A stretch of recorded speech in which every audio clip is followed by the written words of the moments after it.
Hey guys, it's Jessica with Quills&Tails, and today I'm going to be giving you guys an in-depth look at Truffle's cage so I can explain how I made it. Okay, so this is my Hedgehog Truffle's cage, and his cage is a 3 by 2 by 2 cubes and coroplast or C&C cage, and that basically means that his cage is made of these grid units here, like this, and it's held together with connectors and zip ties, and it's also got coroplast on the side, so it's cubes and coroplast, just like that. So to make Truffle's cage, I used 2 boxes of the closetmaid wire cube organizer, and the one that I have is white, and I believe these were $20 each at Target. Okay, so for my Hedgehog's cage, if you want to make one like this, you can go ahead and keep watching this video, and I'm going to explain to my best ability how I made it. Obviously I can't like remake it to show you every step, but I'm going to go ahead and try and explain it. So for my Hedgehog's cage, it has a lid that goes up like this, and it attaches onto this extra cube right here. Okay, so for this video, I'm going to go ahead and take everything out from on the bottom so it's just a little easier to see. Okay, so this is what my Hedgehog's cage looks like at the bottom when there is nothing under. At least with the brand that I bought, there was something that I had to be careful of. Now there were like 2 types or like styles of the grid that was in each box. Now there was this style here that had about a 2-inch square, and then there was also this style here which had only a 1-inch square. Now when I first got my Hedgie, he could very easily squeeze through these holes. You can see like my whole hand can easily go through here, but with this one, you know, it's kind of hard. It was really hard for him to squeeze through there. If you were making this, I would definitely recommend that you save the smaller squares for the actual cage part and use the larger squares for the storage part at the bottom. So the first thing that I did is I went ahead and made the kind of foundation or the base of the cage. Sorry, let me just move these real quick. So what I did is I went ahead and laid out the base. So I laid out 2 grids, 1, 2, and then 2 at the other side, 1, 2, with a nice gap in the middle. So you should have like 1 here, none here, 1 here. Now if you have enough grids or you want to put some in the middle, go ahead and feel free to. I didn't think it was really necessary, but if you want to, that's totally up to you. Okay, so now you're going to go ahead and build the sides. So that basically means putting 1 here, 1 at the back, 1 here, and 1 at the back. And you want your connectors to look like this. So the bottom grid goes like this, top grid goes there, and then all the way it goes like that, and then to the back it'll look like that. So then, once you've done that on both sides, you've built up your walls. You should do that on this side as well. You can go ahead and put the back in. Now this will help with your spacing, and so you can go ahead and just fit that back frame in, just like there. And then I went ahead and put one at that back right there just for extra support, and that also gives you a nice spacing so you know how much space goes in between these 2 stands. And then you can go ahead and put one in the back there. So now you're going to want to go ahead and put the ceiling on. Now this part was a little bit tricky. It took me a while to figure it out. I had to kind of redo it a couple times. So as you can see with these connectors right here, whenever you put your wall on, this is kind of, it took me a while to figure out. But what you want to do is this wall, you want to stick a connector so it looks like this. So your flat side is here and the kind of pointy, these parts are facing this way. So you can go ahead and stick that in there. Okay, so this is what it kind of looks like from this side here. So you have, this is your up and down grid that connects to your floor right here. And then what you want to do is go ahead and start putting in your top grids. Now as you can see, it fits in right to this hole right there. So your connecting piece will look like this, and then this, your ceiling will connect to this piece right here. And you're gonna go ahead and lay out your 6 grids. So let me try and show those to you. So you have your first grid right here, and then your second grid in the back, and move over, 3rd, 4th, and then 5th and 6th. And you really want to do the same thing. As you can see, it looks the same on this side. And then in the back, you want to use the connector so it looks like this. So these are your walls, and your ceiling will go in like that. Okay, so as you'll notice here, this part is kind of weird. This is what really confused me. So if you look closely, you can tell that these parts right here, they don't really fit into all of these. I mean, they can, but it made the parts kind of bend. So I figured what the best thing was to do was actually set my ceiling on top of the wall. So like this connector that holds these two walls together, what I went ahead and did is just put these 4 on there, just kind of set them there, and then I put them together with zip ties. So I don't know if you can see that, but I did the same thing over here. It's a little bit more light. So you can see they're not really connected to the connector, they're just kind of sitting on top and then zip tied together. Okay, so now you can go ahead and start with your walls. Now this part, from here on, it gets easier and then it gets pretty tricky again. So I'm going to go ahead and try and explain that. So if you put on all these connectors correctly, this connector right here should be facing out. So all of these should have the flat side facing you. Just like that. Oops, sorry, this is really blurry. Here we go. So they should all have this flat side facing out, and then it will make it really, really easy to put in your walls. Now you already have your floor on, which is this right here.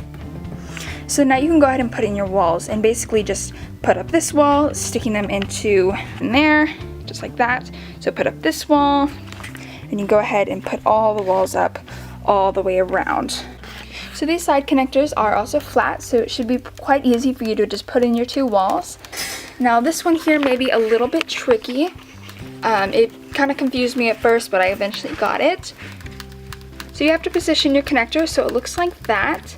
So then what you do is you have a space for your base at the bottom right here, and then you have a space for this wall, and then you also have a space for your base. And then you can go ahead and just go around the back, and don't worry about connecting them yet because there's a certain way that each of them have to be connected. Okay, so now you can go ahead and put connectors on certain spaces.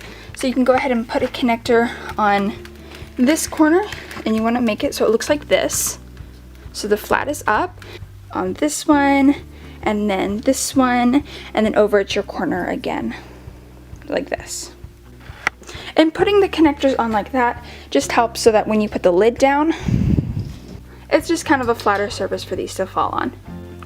Okay, so now we're going to go ahead and get started with the lid. This is how you're going to want to connect these parts. So if you have this connector on like this, then you need to put this connector on like this. So the flat part is facing this way and your spikes are facing this way. Okay, so then this connector should go in just like this. So you have your wall in like there. So you have your wall here, and then you can start putting your lid on. So you want it to look like this. And then this connector needs to go on like this, so it's flat. So you have your 2 walls here. This connector needs to go on like this. And this one should go on like that. So your flat part is on the outside here. And then this one should go on like this, so your flat part is on the outside. If your wheel is just a little bit too tall, and most wheels are if you're using the proper size wheel for your Hedgehog, I'm going to go ahead and show you how to make a cube. So pretty much go ahead and put your 5 grids together, and then just go ahead and connect them all. So they form kind of like a cube. So they form a cube missing one side. And with that missing one side, what you're going to want to do is stick it in this connector. So in this connector right here, stick it right here in this connector, and then same on the other side, and then like that, so your cube is going up. So now be very careful when you first put this cube on. It's going to be quite heavy and it's not going to hold itself up, but it will eventually. If you want to maybe get like a large book and just prop it up under this thing right here, you can go ahead and do that. Okay, so now what you're going to want to do is go ahead and try and stick these grids on. And like I said, it might be a little bit difficult for them to kind of hold on without like falling, but if you put like a book or something under there, then it might be a little bit easier. So you're gonna go ahead and stick this grid on right here, and this one's pretty simple. It just kind of slits into this slot right here, and then slits into this slot right here, and then into this slot right here. And those 3 slots will actually help. This one, if I remember correctly, this one actually stayed up quite well. And you want to go ahead and do the same thing with the other one. Slid it into here, slid it into there, and then now with this one, if you put this connector on correctly, you should have a slit here to put this in. And then, now this part is a little bit kind of, I don't know if it was a little bit hard to understand, but so what you want to do is put a connector on like this, so that you have 2 slits to go right here, and then you'll also have this space right here to rest the lid on. Okay, so now we're going to go ahead and make the lid. Now the lid is pretty easy. All you have to do is go ahead and stick a grid on so it just lays on top of here. Now you don't want to stick it in this little hole, you just want to lay it on top of here, and then do the same thing on this side right here. And you can go ahead and do the same thing here, and the same thing here, and the same thing here, and the same thing here. Now if you do that correctly, it should just kind of sit on here. Now, and these things will not stay together unless you zip tie them. So I would go ahead and put zip tie here, here, and then go ahead and zip tie it here to this cube. So one here, zip tie it together here. They don't have to be super tight, but just tight enough so they stay. And now here I went ahead and zip tied it to the actual back of the cage. So I zip tied it here and here, and then I kind of zip tied all 4 of these together like that. Now you don't want to make these too tight, you want to make them quite loose so you are able to move the cage. Okay, so here's just a really quick overview of the entire cage. This is just for if you missed a part or you need to go back and look at some of the connectors. It's all right here for you.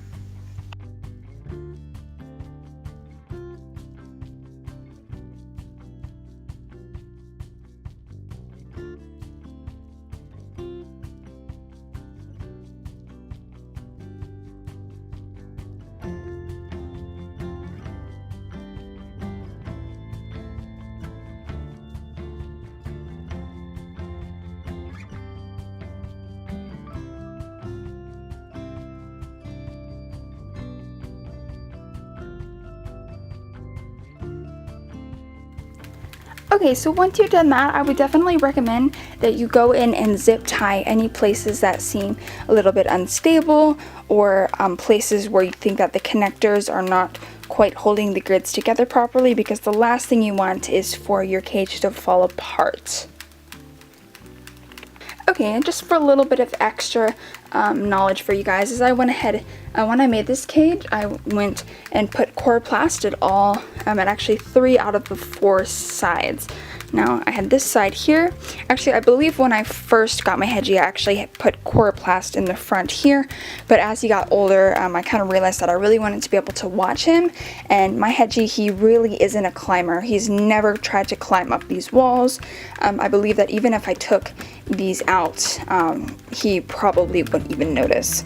So, but if your hedgehog is one of those escape artist hedgehogs, and there have been ones that have been known to climb up these side walls here and climb all the way up and then climb off the top here, or climb through here, or you know, that's all been possible for hedgehogs. But my Hedgie, he really isn't an escape artist at all, so it was really just a precaution that I took. But I went ahead and put coroplast on 3 of the 4 sides, as well as the bottom. And when you put coroplast at the bottom, that basically ensures that you have a solid bottom. And the one that I have for my hedgehog is black. Coroplast can be found at your local sign shop or at Home Depot. I believe that they do sell it at Home Depot, although it can be quite expensive. I would definitely recommend going to your local sign shop. So yeah, I really hope you guys like this video. Be sure to give it a thumbs up, and don't forget to comment, rate, and subscribe. Bye!